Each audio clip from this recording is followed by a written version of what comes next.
Eu gostaria que você abrisse a sua Bíblia em Mateus, capítulo 7, verso 7. É tão pequenininho o versículo.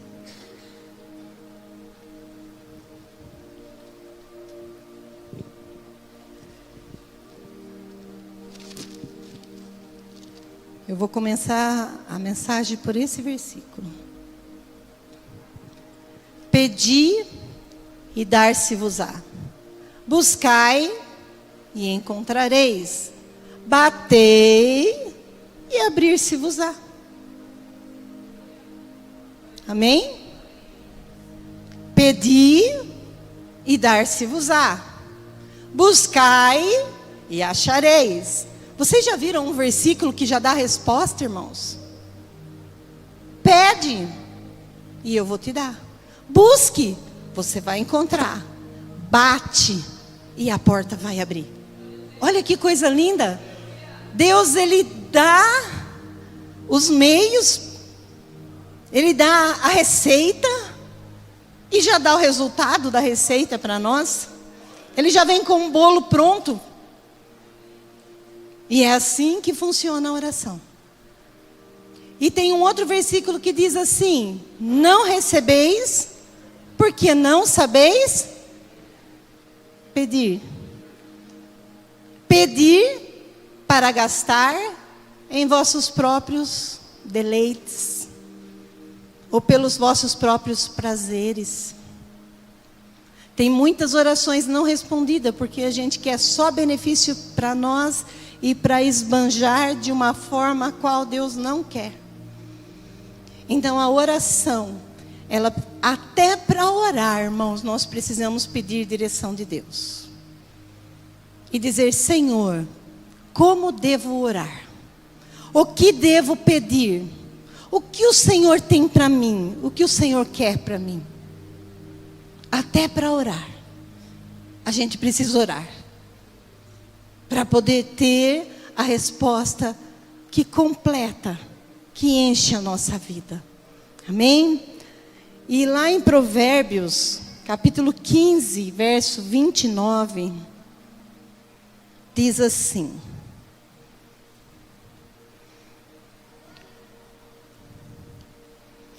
longe está o Senhor dos ímpios, mas escutará a oração dos justos. Ímpio é tudo aquele que comete impiedade, que faz coisas que desagradam ao Senhor, que não querem. Irmãos, nós somos cheios de falhas, nós temos pecados, nós não somos perfeitos. Mas a impiedade é quando a pessoa sabe que é pecado, sabe que é o errado, mas não quer se consertar. A Bíblia diz que o Senhor não ouve a oração. E é interessante, que me chama a atenção, porque a gente fala que só ora quem se diz filho de Deus. Olha que interessante. Então tem muitas pessoas que se julgam filho de Deus, mas agem com impiedade. Porque a Bíblia, ela foi escrita para mim. Ela não foi escrita para o meu vizinho. Ela não foi escrita para as pessoas que eu não conheço. Então eu preciso orar com sabedoria. Porque a oração do justo pode muito em seus efeitos, diz a palavra. A oração daquele que procura se consertar, procura fazer o que é correto, procura andar na vontade de Deus, tem muito poder em seus efeitos. Eu creio que as orações que eu faço, que nós fazemos, têm agradado o coração de Deus. Você crê nisso? Que quando você dobra os seus joelhos, irmãos, Deus não olha o tamanho da oração, mas a qualidade da oração. Uma vez perguntaram para o pastor Chu, e disseram para ele assim: pastor, a tua igreja é muito grande. Você já deve ter ouvido esse testemunho, porque ele escreve nos seus livros. A tua igreja é muito grande, alcança milhões de pessoas. Eu acredito que o Senhor fica de joelho dobrado 24 horas por dia. Ele disse: não. Não? Como assim? Não. A minha oração não passa de 10 minutos, ele disse. Mas também não fico 10 minutos sem falar com Deus. As orações não precisam ser enormes, mas elas precisam ser direcionadas a Deus e o tempo todo. Nas nossas decisões, nas nossas compras, no nosso caminhar. Até para pegar um ônibus, até para sair de casa. Em tudo. Irmãos, quando você for comprar algo, consagre ao Senhor antes de entrar na tua casa. Entrega para Deus. Para que o Senhor possa cuidar. Para que o Senhor possa se alegrar junto com você da sua compra. Amém? Então nós vamos agora seguir em frente com a mensagem. Sempre haverá tempos difíceis. Eu quero falar, irmãos, dos tempos que nós estamos vivendo. Eu anotei aqui alguns tópicos, tá? Sempre vai haver tempos difíceis. Quem de nós não gostaríamos de ter boa saúde o tempo todo? Quem de nós não gostaríamos de saber que não existe crianças sendo maltratadas, abusadas, vendidas, largadas na rua e assim por diante? Vivendo em casas de biqueira, vendo os pais se drogarem. Quantos de nós não queríamos isso? Quantos de nós não queríamos, irmãos, ter um excelente trabalho, uma renda que sustentasse a nossa casa e ainda pudéssemos ajudar as outras pessoas que necessitam? Quantos de nós não queríamos ligar a televisão e não ouvir mais falar de roubo do Pix, de sequestro relâmpago? Quantos de nós? Eu acredito que todos nós não queríamos viver desta maneira, com medo de sair de casa. Ontem eu saí e quando eu cheguei no grupo do bairro lá, tinha uma notícia assim: acabei de ser assaltado à mão armada na porta da minha casa e levaram minha caminhonete. Na rua de trás da minha casa. A gente fica chocado, irmãos, com as notícias. A violência é demais, o crime é demais. E muitas coisas acontecem demais. E quantos de nós não queríamos que fosse diferente? Só que a Bíblia fala que isso acontece desde o princípio. Isso acontece desde sempre, desde que entrou o pecado no mundo. O diabo veio, fez uma bagunça e continua fazendo uma bagunça. Só que em todo o tempo Deus prepara um momento de refrigério, um momento de paz. Se nós olharmos as gerações que já passaram antes de nós, nós vivenciamos o Covid. Gerações atrás viveram a gripe aviária. Aquela outra gripe, quem me ajuda aí? Gripe suína, H1N1, que mais? Gripe espanhola, que matou milhões e milhões e milhões de pessoas. Então a gente vê que veio passando de geração em geração. E voltando para a palavra de Deus, irmãos, a gente vê que na época de Moisés houve as pragas do Egito. Houve mortes.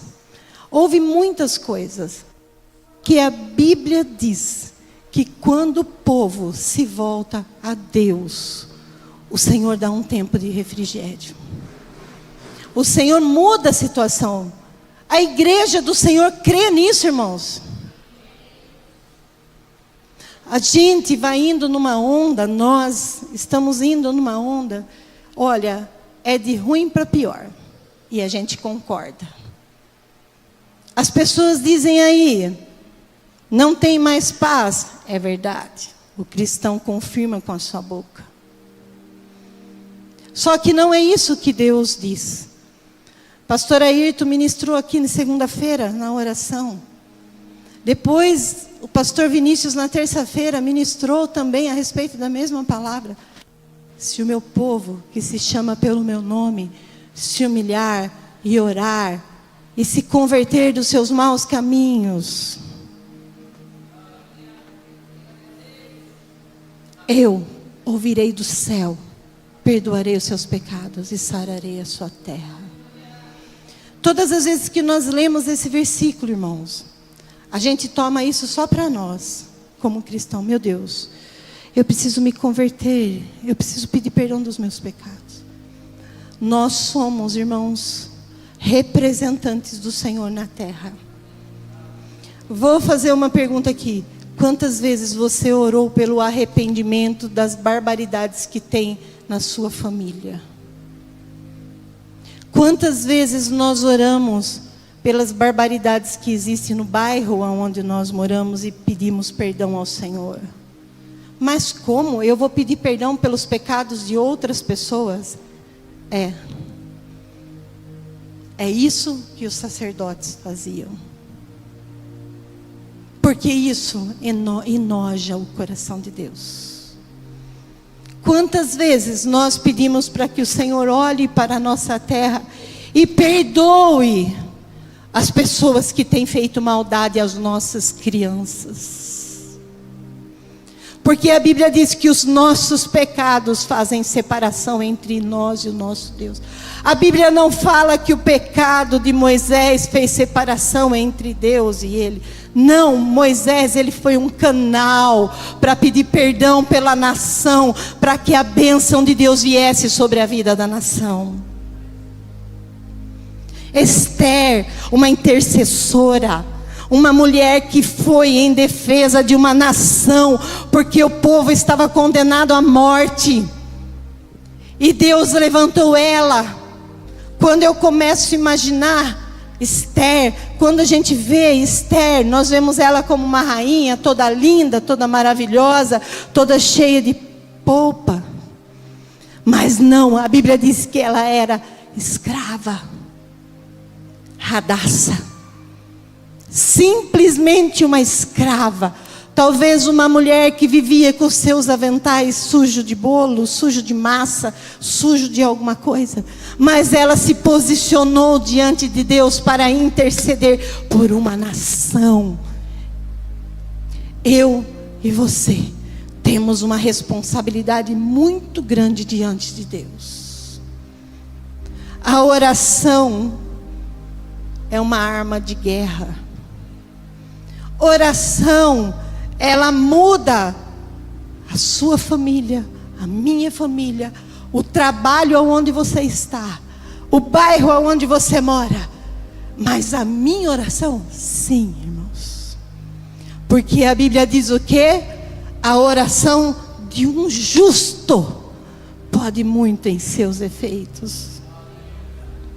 A oração de uma pessoa muda histórias de uma nação.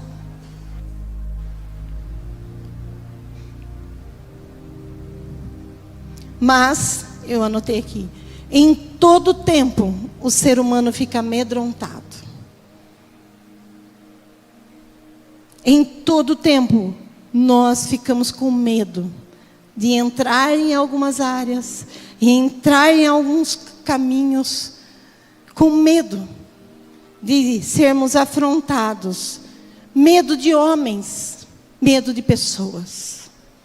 Se nós soubéssemos, irmãos, a autoridade que está sobre os nossos lábios, sobre as nossas mãos, nós sairíamos daqui profetizando, nós sairíamos daqui tocando em outras pessoas.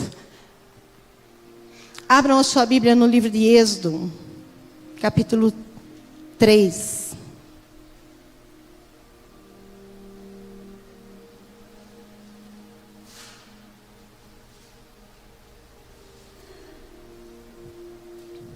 Eu gostaria que você acompanhasse aí. Versículo 1, vou ler a partir do versículo 1. Vou falar um pouquinho a respeito de Moisés. E apacentava Moisés o rebanho de Jetro, seu sogro, sacerdote em Midian. E levou o rebanho atrás do deserto, e veio ao monte de Deus, a Horebe. E apareceu-lhe um anjo, o anjo do Senhor, em uma sarça de fogo, no meio de uma sarça, e olhou, e eis que a sarça ardia no fogo, e a sarça não se consumia. E Moisés disse: agora me virarei para lá, e verei esta grande visão, porque a sarça não se queima. E vendo o Senhor que se virava para lá ver, bradou Deus a ele do meio da sarça, e disse: Moisés, Moisés. E ele disse: eis-me aqui. E disse: não te chegues para cá, tira os teus sapatos dos teus pés, porque o lugar em que tu estás é terra santa. E disse mais: eu sou o Deus de teu pai, o Deus de Abraão, o Deus de Isaque e o Deus de Jacó. E Moisés encobriu o seu rosto, porque temeu olhar para Deus. E disse o Senhor, preste atenção agora, irmãos: tenho visto atentamente a aflição do meu povo, que está no Egito, e tenho ouvido o seu clamor, por causa dos seus exatores. Exatores significa cobradores de impostos, opressores, pessoas que ficam oprimiam eles na época. Portanto, olha agora o versículo 8. O povo clamou a Deus. E olha o versículo 8. Portanto, desci para livrá-lo da mão dos egípcios. Vou parar aqui nessa primeira parte, na parte A do versículo. Moisés foi chamado por Deus.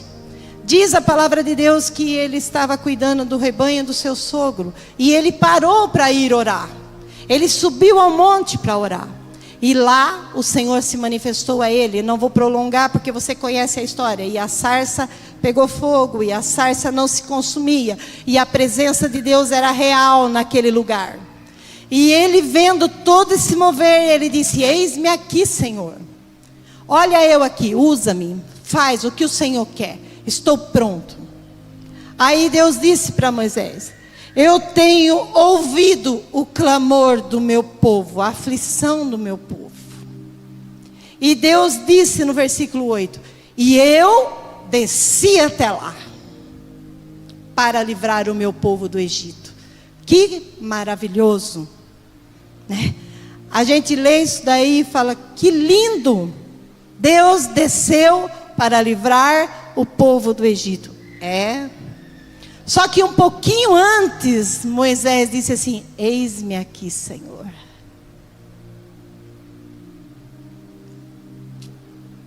Aí Deus pede para Moisés ir falar com o faraó: liberta o meu povo, tira o meu povo da escravidão. Mas, Senhor, eu sou duro de lábios. Eu não tenho uma dicção correta para chegar diante de um faraó e pedir para libertar um povo que há 400 anos estava lá. E Deus disse assim: diga, eu sou, me enviou a vós. Vai, porque o Deus que manifestou em você, com a presença dele, vai estar com você. E ali Moisés foi, e nós conhecemos a história. O povo saiu, depois de uma grande praga, 10 pragas, e veio morte, e veio guerra, e veio luta, e veio dificuldade, mas o povo saiu daquele lugar. O povo saiu da escravidão. Eu vou fazer uma pergunta para vocês, irmãos. Você acha que a nossa nação brasileira tem jeito? tem, irmã Ângela? Tem. Tem jeito. Ah, mas a Bíblia diz que nós estamos nos finais do tempo. Sim, eu acredito. Eu acredito. Eu acredito, irmãos, eu creio na palavra, eu leio a Bíblia. Eu sei. Só que a Bíblia diz que o povo de Deus era protegido. Porque enquanto eles caminhavam no deserto, a Bíblia diz que o sol não os queimava, porque havia uma nuvem sobre eles. E a lua, à noite, que seria fria, eles tinham o aquecimento do Senhor. Os filhos de Deus não perecem, irmãos. Diante mesmo agora, indo para os finais do tempo. Ai, está tudo acontecendo, tudo ruim, pegando fogo em tudo. Isso é bíblico, irmãos. Você está atento ao que a Bíblia está dizendo? Você está atento? Gabriela, eu gostaria que você contasse a experiência que Deus te deu. Pode ser?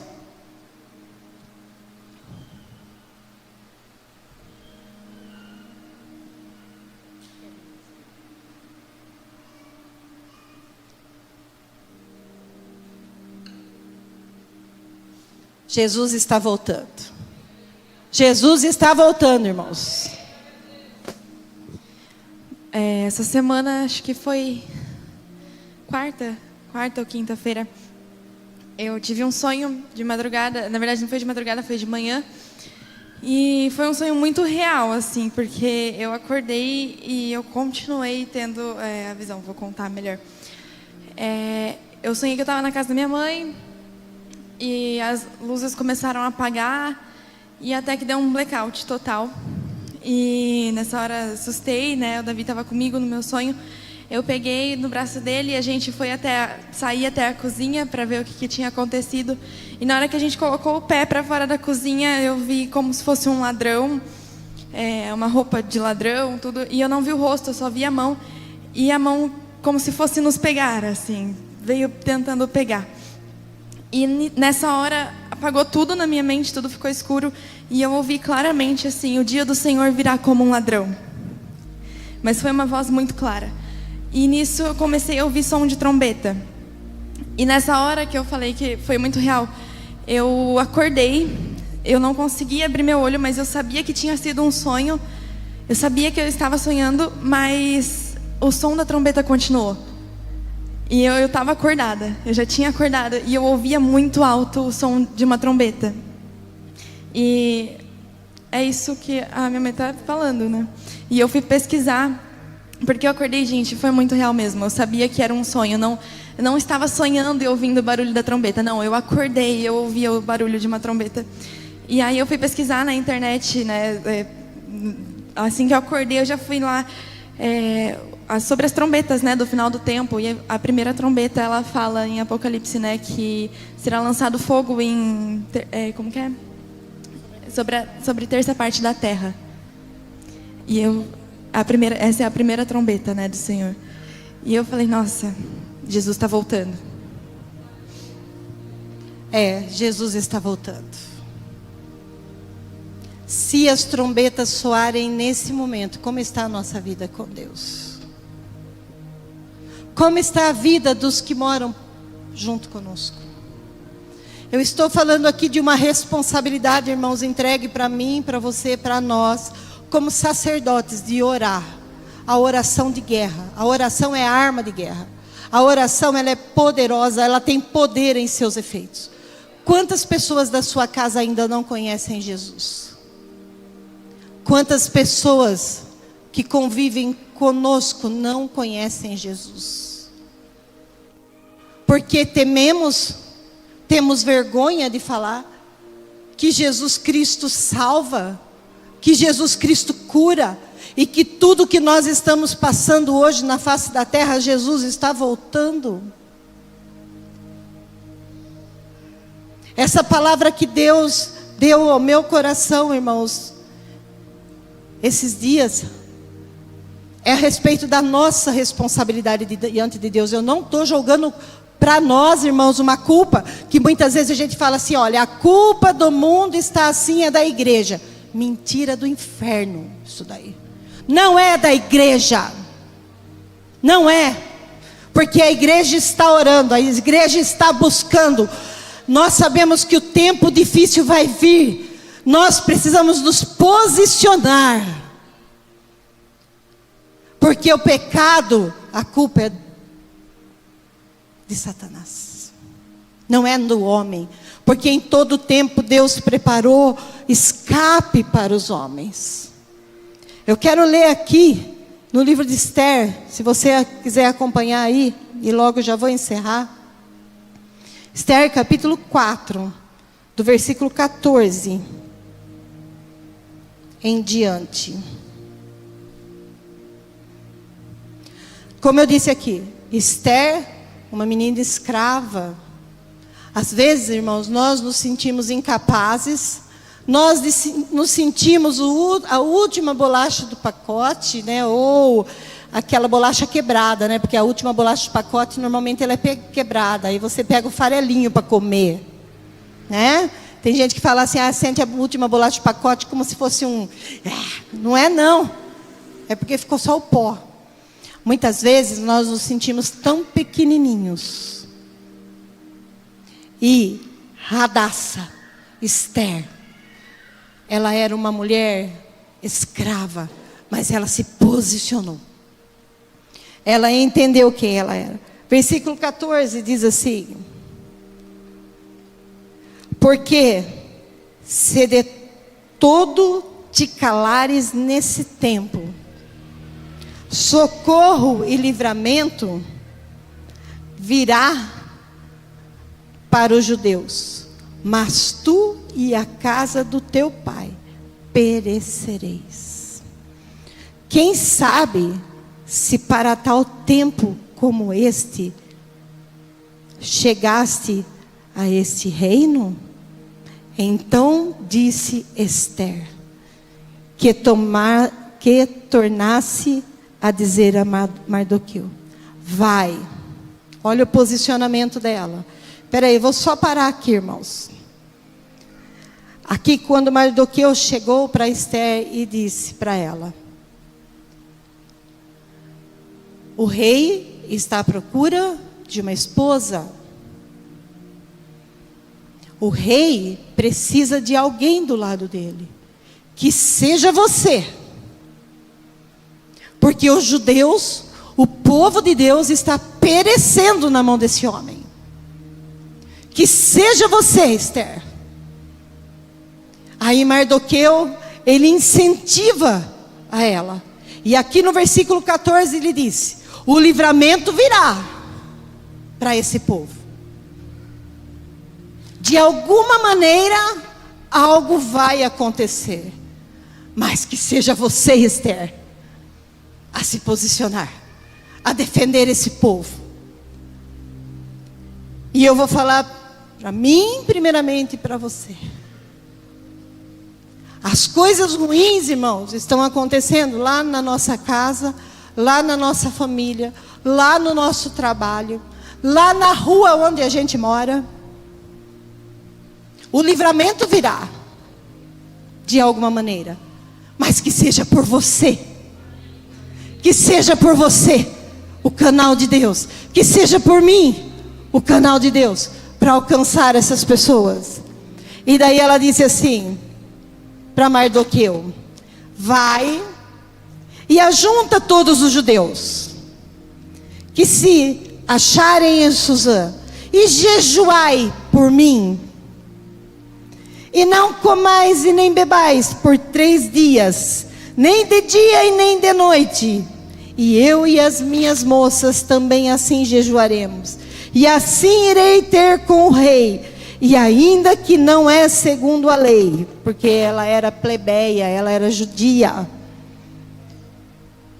E percebendo, pereço. Então Mardoqueu foi e fez conforme tudo quanto Esther lhe ordenou. Olha que exemplo, irmãos. Mardoqueu, ele passa a orientação para Esther. Ele disse para Esther: Esther, se posiciona.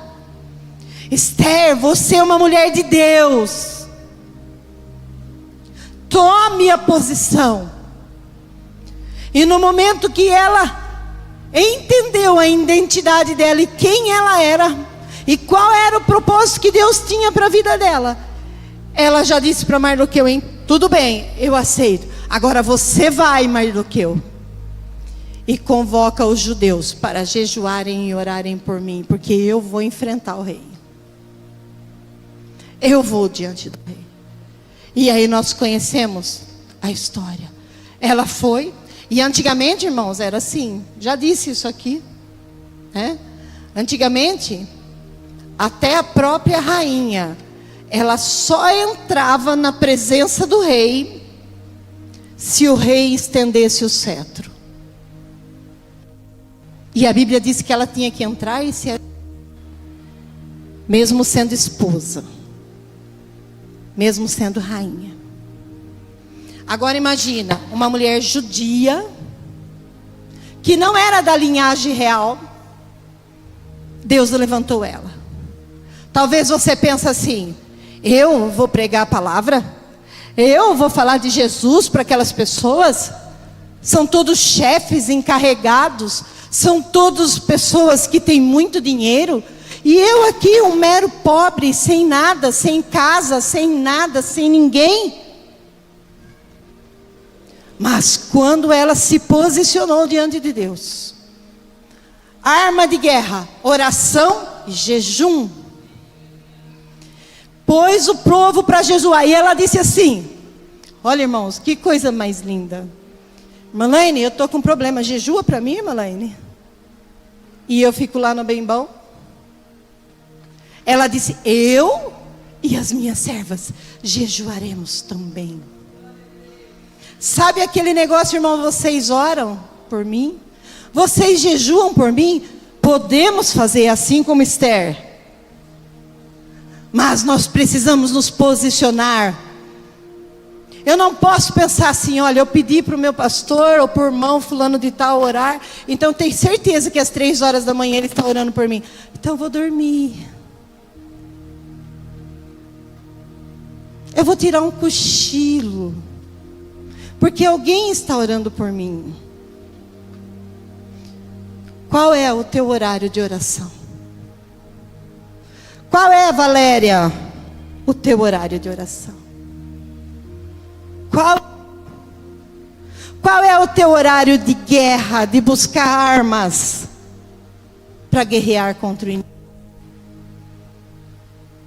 Esther, 3 dias, irmãos, 3 dias, não comeu nem de dia e nem de noite. A Bíblia não fala se ela bebeu, mas ela não comeu. 3 dias. E quando ela se apresentou diante do rei, o rei estendeu o cetro para ela. Eu estou encurtando aqui a passagem, mas eu gostaria que você lesse o livro de Esther. O rei aceitou ela como rainha. E depois, mais para frente, o rei aceitou a decisão dela, dizendo assim: não mate os judeus. Não mate os judeus. Nós queremos a aprovação de Deus em muitas coisas na nossa vida. Jesus Cristo pagou o preço na cruz do Calvário. É verdade, irmãos. É verdade. Jesus pagou o preço. Só que tem a parte nossa. Tem a parte nossa. Eu vou dar um exemplo aqui para você. Um filho de uma pessoa rica. Tá? O pai empresário, cheio de bens, cheio de coisas. O filho é herdeiro? O que vocês acham? Ele é herdeiro. Só que ele só pode desfrutar de tudo isso depois de uma autorização do Pai para ele. Ele tem um preço a pagar. Porque todo filho que recebe uma herança e não tiver maturidade, ele perde. Quer ver? Vou dar outro exemplo, mais fácil. Se um de vocês dissesse para mim assim: eu tenho 5.000 reais de conta para pagar, e eu falasse para você: vem aqui buscar, eu tenho 5.000 para pagar as suas contas. Você só vai poder usufruir desses 5.000 reais se você vier buscar. Está dando para entender? Nós falamos assim: Deus tem muitas bênçãos para dar para mim e para você. Só que eu só vou usufruir dela se eu ir buscar. Está entendendo o preço? Se a Bíblia fala: clama a mim e responder-te-ei, pedi e dar-se-vos-á, buscai e acharei, batei e abrir-se-vos-á. É um preço. É um preço a pagar. Senhor, eu quero essa arma de guerra. Oração. Eu quero vencer as lutas, eu quero vencer as batalhas, eu preciso conquistar, eu preciso prosperar, eu preciso ter a bênção do Senhor no meu trabalho, eu preciso. Eu também. Arma de guerra, oração e jejum. Esther, ela libertou uma nação através do nome do Senhor, porque ela honrou o nome dele. E ela fez o que era para ser feito. Estamos em tempo de orar e jejuar pelo povo que tem sofrido. Deus nos levantou para esse tempo. Deus levantou a mim e a você para esse tempo, irmãos. Deus quer um Noé. Eu marquei aqui. Deus quer um Moisés. Deus quer um Josué. Deus quer uma Débora. Deus quer uma Esther. Débora foi juíza para defender o povo de Deus. Agora eu falo assim: Deus quer uma Valéria. Deus quer um Ayrton. Deus quer um Vinícius. Deus quer uma Elaine. Deus quer uma Ivanilda. Deus quer um Alexandre. Deus quer uma Silmeire. Deus quer uma Ângela. Deus quer eu, quer você, irmãos, para nos posicionarmos. Às vezes as coisas estão acontecendo ao nosso redor, e nós olhamos só para o nosso umbigo. Ai, que bonitinho meu umbigo. Já paramos para pensar que aonde Deus nos coloca é porque Ele quer uma Esther, Ele quer um Moisés, Ele quer um Josué, Ele quer eu e você intercedendo para aquela situação mudar. É muito mais fácil descartar do que cuidar, irmãos.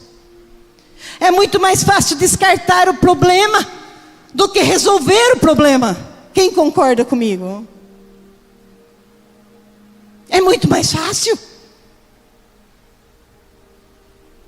Mas eu preciso pegar e resolver o problema. Porque Deus me colocou com a autoridade dele para isso.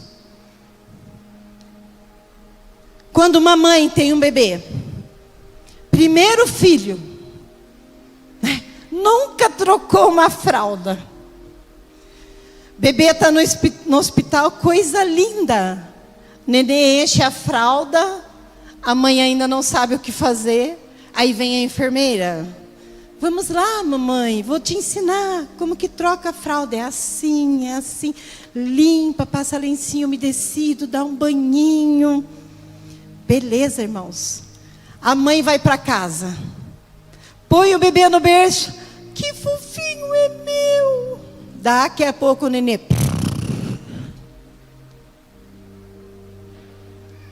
Aí a mãe olha, o problema é meu agora. Enfermeira, marido, mãe, sogra, vó, podem até ajudar, mas nas madrugadas, a mãe pega, tira a fralda do bebê, limpa o bebê, e ainda depois de toda a caca, ela olha e fala: que bonitinho. Resolveu o problema. A mãe não pega o bebê depois da primeira sujada de fralda assim.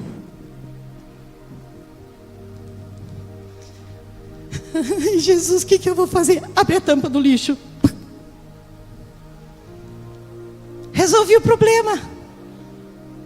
É assim que funciona, irmãos?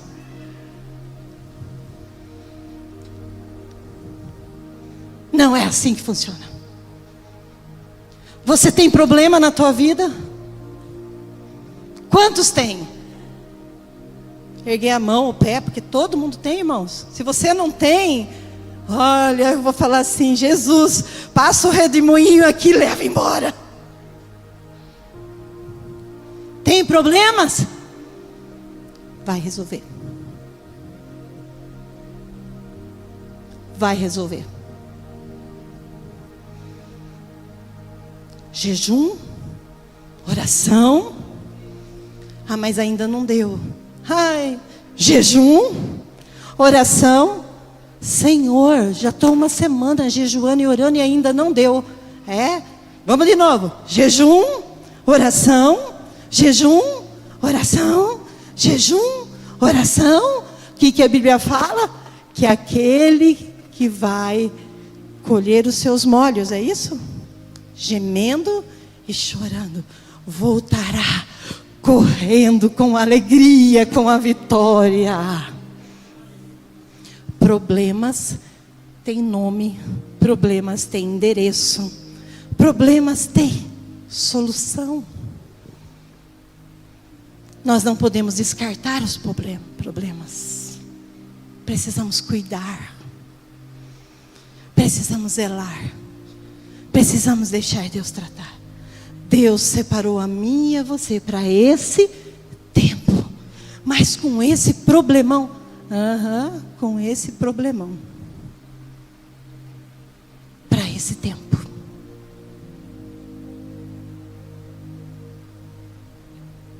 Alguém aqui vem pagar sua conta de energia, de telefone, de internet? Alguém vem, irmãos?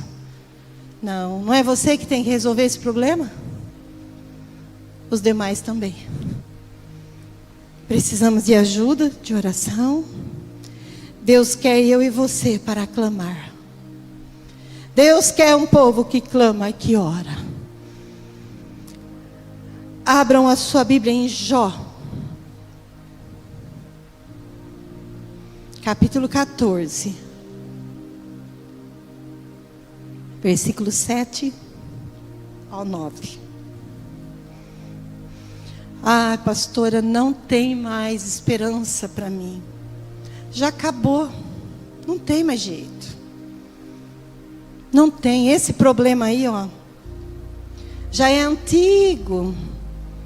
Não tem mais esperança. Olha o que a Bíblia diz. E fala o homem que perdeu tudo. Jó. Fala o homem que perdeu todos os seus filhos e os seus bens, só não perdeu a sua esposa. Sabe por que Deus, eu acho, olha só o que veio na minha mente agora: Jesus tem misericórdia. Sabe por que acho que Jó não perdeu a mulher dele? Para ele lembrar de tudo onde ele passou. Não é? Porque a mulher fala bastante. Eu acho que a mulher dele ficou o resto da vida: tá vendo, Jó? Você toma cuidado, porque já perdemos filhos, já perdemos todos os nossos bens. Acho que por isso que Deus não levou a mulher de Jó. Isso é coisa minha, eu acabei de pensar agora, irmão. Isso aí não está na Bíblia, não. Tá? Mas eu acho que é por causa disso, para lembrar de onde ele veio, o que aconteceu com ele. Tá? Então vamos lá. Então escreve isso aqui: o homem que passou pela maior provação.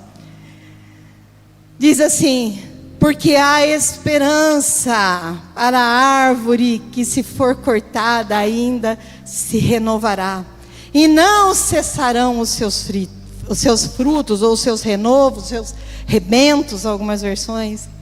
Mesmo se envelhecer na terra a sua raiz, e morrer o tronco no pó, ao cheiro das águas brotará e dará ramos como a planta.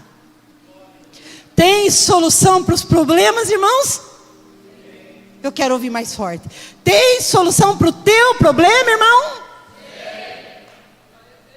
O que precisa? Jejum e oração, oração e jejum. Não é a igreja 100% família que vai resolver os seus problemas, irmão. A igreja 100% família é um prédio de lajotas, como que chama isso aqui? Piso, cadeiras. Não vai, irmãos. Você pode contar com o apoio dos irmãos para orar, mas orar junto, jejuar junto, clamar junto. Tivemos uma campanha de oração. Não vou perguntar quem veio, mas veio muita gente. Mas teve gente que não veio. Passou-se uma semana. Cadê você?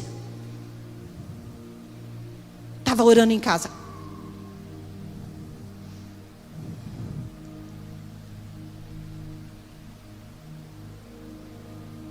Irmãos, posso falar uma coisa para você? Se eu faltar do culto, pode ter certeza que eu não vou estar de joelho dobrado no chão, orando, no horário do culto. A não ser que eu tiver com dor de barriga. Aí eu vou orar, eu vou chorar, vou gritar, vou berrar. Mas se eu faltar do culto, é porque eu tenho uma bela de uma desculpa para não vir.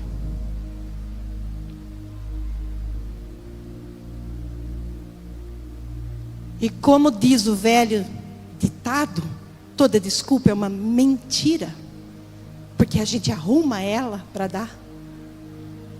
Eu me lembro muito do falecido pastor Ciro Pereira do Lago. Ele dizia isso: toda desculpa é uma bela mentira. E é verdade. Olha só, e é verdade. Uma bela mentira e é uma verdade. Vamos prosseguir. Salmos 85, capítulo 5 até o 7.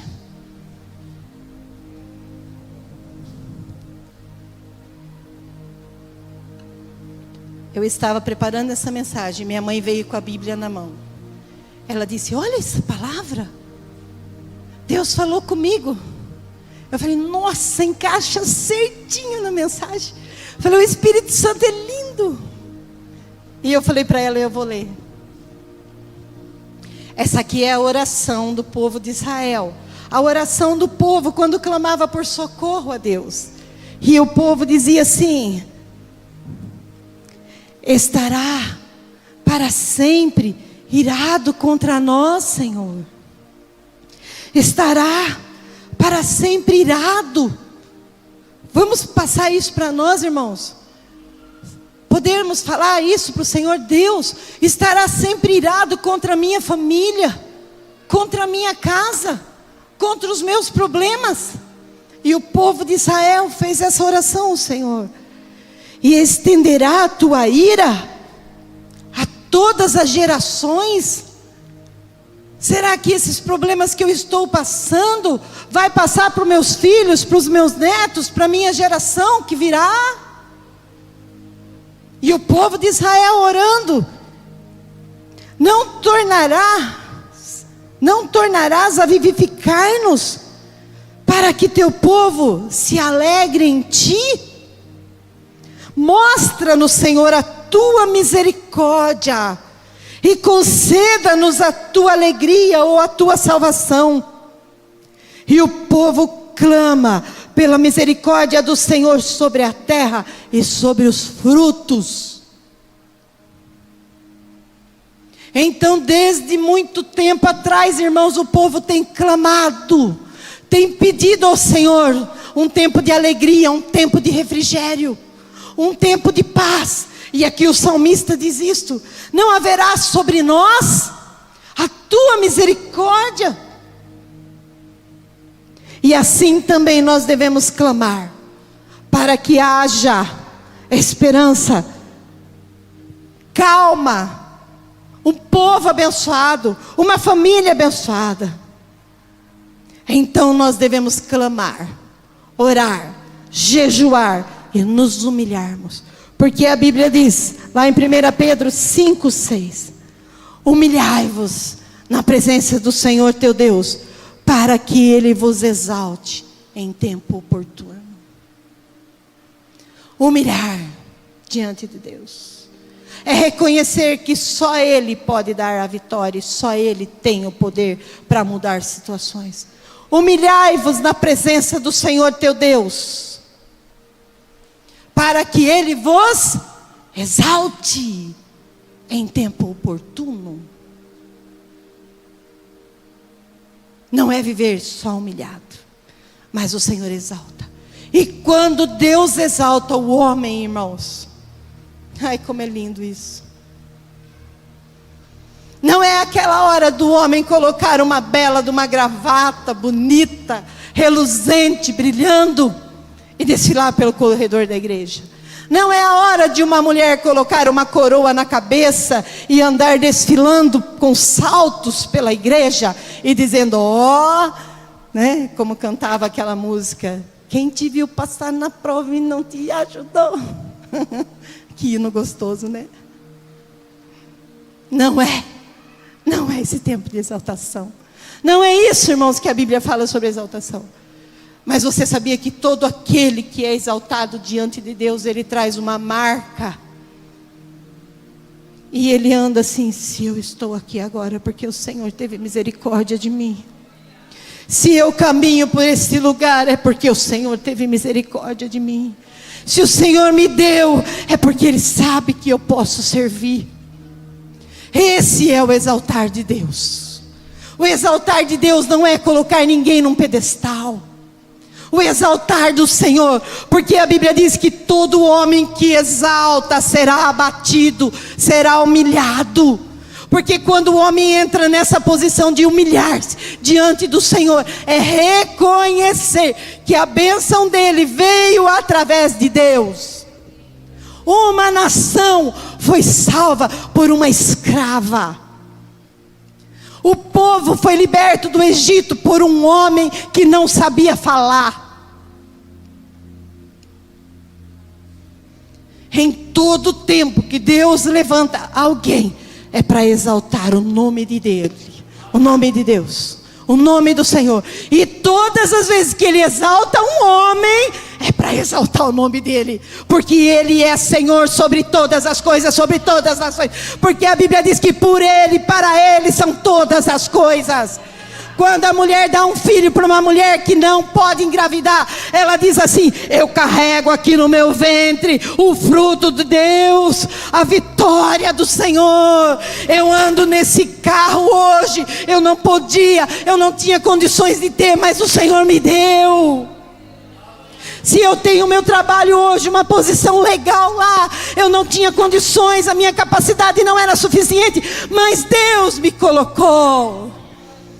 Esse é o exaltar do Senhor.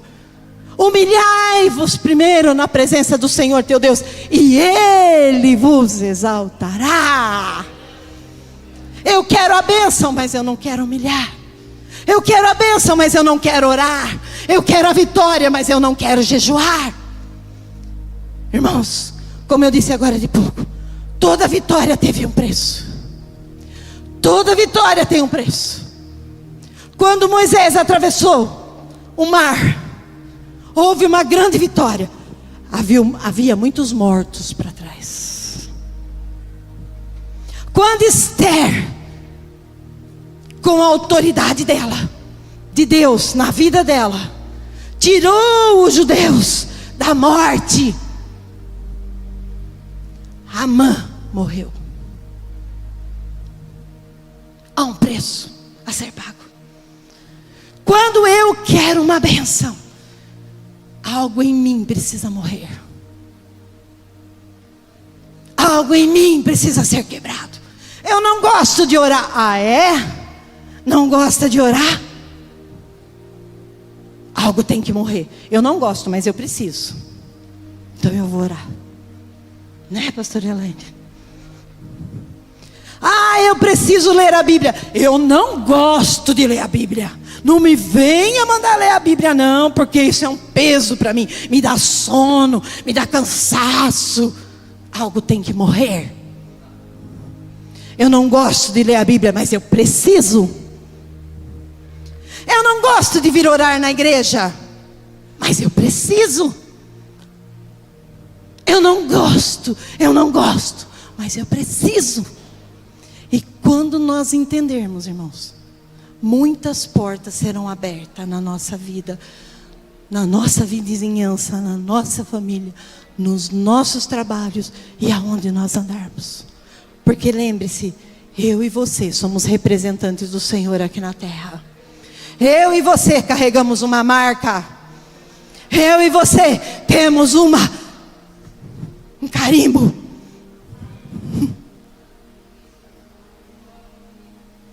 Não adianta querer desistir, irmãos. O chamado não escolhe. Aquele que é escolhido não escolhe.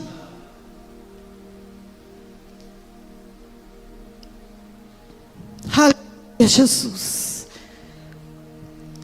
Esse eu quero ler. Segunda Crônica 7:14. Para encerrarmos. Você pode abrir a Bíblia aí? Se você não sabe esse versículo de cor, irmãos, uma tarefa para você durante a semana, decore ele. Não vou pedir para você vir recitar ele domingo que vem, não. Mas para que ele faça parte da sua vida. Se o meu povo, que se chama pelo meu nome, se humilhar e orar, e buscar a minha face, e se converter dos seus maus caminhos, então eu ouvirei do céu, perdoarei os seus pecados e sararei a sua terra, a sua casa, a sua família, a sua nação, o seu trabalho. Versículo 15, vamos lá, pastor Ayrton, versículo 15.